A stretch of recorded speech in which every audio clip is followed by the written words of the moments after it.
Ever wondered what living in a luxury penthouse condo in Seattle would look like? Today, we're exploring not one, not two, but 3 penthouses that will blow your mind. And watch till the end because one of these penthouses was owned by someone you might have heard of.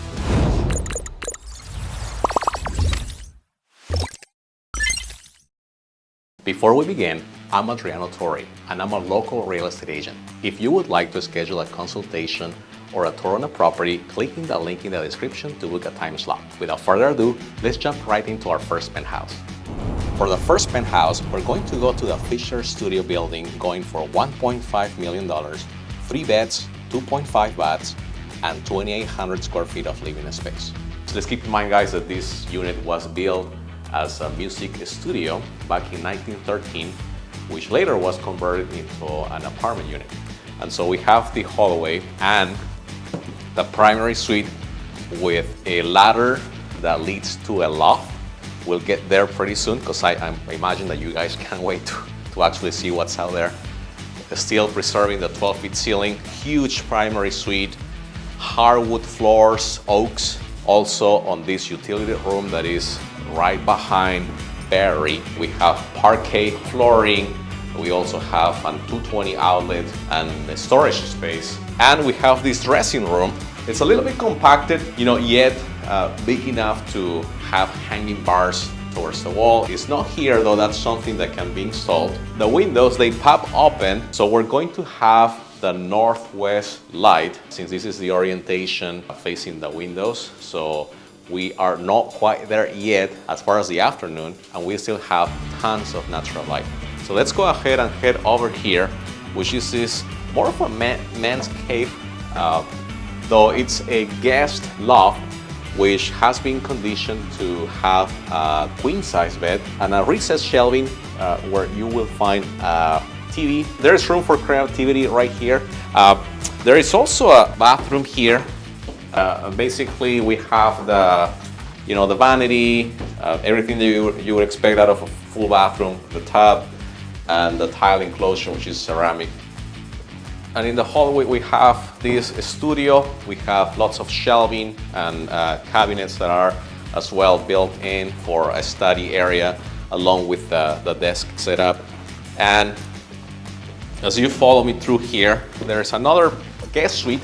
It's more updated than the one that we just came from. Here, this is the area where we're gonna have the most light. We have these shutters to serve as cover, and we also have a walk-in closet with your California setup and the short hangs and the long hangs along with the short hangs. We have more storage room here. They had this at one point for TV, and it has a retractable shelf. We have the swivel here, the TV mount, and let's continue. A half guest bathroom right there. We have artwork throughout. It's a very good and decent contrast because it's all white with the lights, the cabinet color, and also the flooring. And then we come across the kitchen. We have this maple natural wood enclosure. We have the induction oven and the downdraft. I still like the fact that we have all this much space and plenty of cabinets. There are over 40 cabinets in this kitchen. This is my favorite area of the entire condo, which is the sunroom. And the sunroom pretty much is floating. So you have unobstructed views. Even though we're in Seattle downtown, you can still smell the salty breeze from the ocean. To me, it's like the main feature of the entire condo. So let's continue. The nook for the wine, have utensils right below the cabinet in the cabinetry, and this gorgeous living room area, which actually connects and flows very smoothly to the dining along with the sunroom. And right on my left, we have the leisure room, and this is the place where you would do your favorite movie time, have a great conversation with your guests, and then just relax and recharge my batteries. This place gave me the Batman supervillain vibes. I could definitely see myself plotting to take all over Seattle here. All jokes aside though, I love how spacious it is, and the panoramic views of downtown Seattle, Puget Sound and the Olympic Mountains make it all worth it. And the dining setup in the sunroom with a 270-degree view of downtown made it feel like you were floating on top of the whole city. Let's shift gears and head over to the Cristalla. Formerly known as the Crystal Pool Natatorium, this apartment building maintains a modern style yet preserves its urban vibe that many Seattle residents are drawn to. Let's check it out. We are at this beautiful penthouse at Cristalla, and as soon as we open the main door, we are met by this wonderful, great room with the grand windows spread throughout 2nd Avenue and Lenore Street. We also have a two-sided fireplace as well, a 12-feet ceiling, and a beautifully maintained hickory flooring. You know, as we work towards the kitchen, so anything that you would expect out of a restaurant cooking experience is going to be found here. So we have a Mila Sub-Zero built-in refrigerator. I like the practicality of this unit having the pull-down faucet, your undermount stainless steel sink, and here we are going to find the wine cooler. We have 5 shelves for your wine cooler. We also have the countertops that are granite, a decent sized island as well. Yeah, this is actually pretty cool. So we have this Mila built-in coffee machine. You can brew your early morning coffee. You know, having this easily accessible in your kitchen is definitely a huge perk. We have the microwave also that is, you know, right below and is very conveniently placed. I am actually leaning towards the counter and looking through the windows, starting my day having an unobstructed panorama view of the Seattle Space Needle here on my left, and also the apartment and office towers that are right along Lenore Street and 2nd Avenue. The twinkling lights of the evening, you know, definitely that is a good way to wrap your day. So let's go ahead and shift gears and walk towards another section of this penthouse, which will be the hallway and the study or den area that has the built-in cabinets. A lot of compartments, a lot of shelving there for your books. I wish the light bulbs were white light because the warmth on your face and on your eyes at some point might get a little bit tiring, especially with a natural brown for a floor as a contrast. And here's one fixture that really got me very intrigued, which is this mirror with a ledge. I haven't seen a mirror like this in a long time. The last time actually that I saw a mirror similar to this was back in Italy when I actually visited Rome. And as we walk to the primary suite, which is one of my favorite parts of the penthouse, we are going to have a two-sided fireplace. It's a gas fireplace, along with the convenience of having access to the terrace, plus a hot tub. Now, Barry, man, we don't get to see hot tubs very close to a primary suite in a penthouse very so often, especially in this urban living. Definitely this is a perk. There is this trend nowadays of getting your cold baths, so that might probably be a good place to start. Or if you feel like you wanna, warm your body, and then just, the hot tub will also be useful. Let's head over now to the primary bathroom. We have the soaking tub with the marble tile enclosure, same with the his and hers vanity, a standing shower, and we have this huge walk-in closet with your California cabinets and your short hangs, top and bottom, and plenty of shelving, even hooks here to just hang your coat. Okay, so the one thing that I would definitely do here is install more recessed lights or just a great chandelier right in the center of this ceiling, because it gets to be a little bit darker, especially with the overcast weather that we have today. The two lamps on the nightstands will likely not make it through. Now let's walk towards the guest suite, which is right by the entrance. And so we have a queen bed here with two nightstands and a decently proportioned bathroom with its own built-in cabinets, a walk-in closet, not as big as the primary suite, though yet enough to have your everyday clothing, along with plenty of drawer space right there for all of your shirts or blouses. Another thing that really make a good feature out of this guest suite is the floating dressing drawer. We have two elongated dressing drawers here with your mirror resting against the wall. Now let's head over to the terrace. We have pavers for the flooring, and we have all of these beautifully decorated planters. This is a wraparound terrace, and it goes all the way from the primary suite through the kitchen, the great room, and then looping around the guest suite that is on the east side of the penthouse. I appreciate the spaciousness, the almost 360-degree fireplace, perfect for a cozy evening.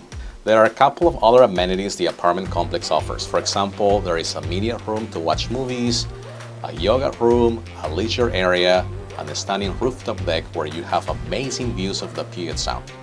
The neighboring building you see to the south is Tower 12, which has a slightly higher elevation. The one thing to keep in mind about this penthouse is the HOA dues. Coming at a whopping $4,729 a month, it is a pretty serious commitment. What do you think? Is paying $4,729 a month for the upkeep of the building worth it to you? Let us know in the comment below. Now we are off to our final penthouse in the heart of downtown Seattle in the Seaboard building. This structure was built in 1904 and even continues to maintain its historic vibe. Fun fact, this condo was John Nordstrom's personal office space. You might have seen his name around town as he was the founder of the Nordstrom brand. What I'm excited to show you around in the next few minutes is the majestic great room, along with all these living areas that we have throughout the unit. And the main thing that really attracted me to the penthouse was the millwork that is around the chimney. These are the original windows from 1904. It's been renovated as of 2002. We have a centerpiece right at the dining area, which, by the way, this dining space along with the great room and the kitchen flows beautifully. These are 15 feet high ceilings. The breakfast bar with the beautifully decorated granite countertop, the Viking appliances. If we feel in the mood of getting ready for restaurant caliber type of food, this is gonna be the trick. The cabinets are all maple. As you transition towards my left side, we have ample space for the pantry. And so we have all these cabinets with drawers. And as we walk to the main great room area, this is gonna make a great setting and entertaining friends and also family. You might potentially have a business meeting. And one of the main highlights in this great room is the woodwork that has been done on the chimney. And so this for sure is one of the things that really makes me curious about all these intricacies that were done back when the property was built. And this is the original work from 1904. Okay, so let's move on to the living area, the living space area. You will notice that the floor is a white plank and it's fir wood. The flooring was renovated back in 2002 as well. It feels impeccable. And there is so much natural light flowing from the south end of the building. And let's go ahead and head over to the primary suite. And as we work our way, we have all this built-in cabinet for bookshelves. It goes all the way clear up to 12 feet. This is definitely solid maple wood. It's been there for over 100 years. So let's head over this way. We have this wide corner. You have your own seating area right across the king bed and huge ceilings. The other thing that is very enticing in spending quality time here in this area of the house is basically having this ledge where you can just sit down and I can see exactly what is going on down there. Okay, we're moving on to the primary bathroom. Before we head there, we find the walk-in closet with all this California cabinet built in. The short hangs, we have space as well for the long hands. You won't be able to run out of space to have all your shirts or your blouses, your pants. And let's go ahead and head over the bathroom. In the bathroom, we find the limestone, and the flooring is heated. And in fact, it feels like, yeah, it's actually, it's heated. So I feel it's warm and it's comfortable. We have this 10-feet ceiling elevation, as well as the his and hers with the granite countertop, plenty of cabinet space, and there is plenty of room in the standing shower. In fact, there is a seating area also built with limestone. There is this den area, which is hidden away by a pocket door. You have the latch and the pocket door.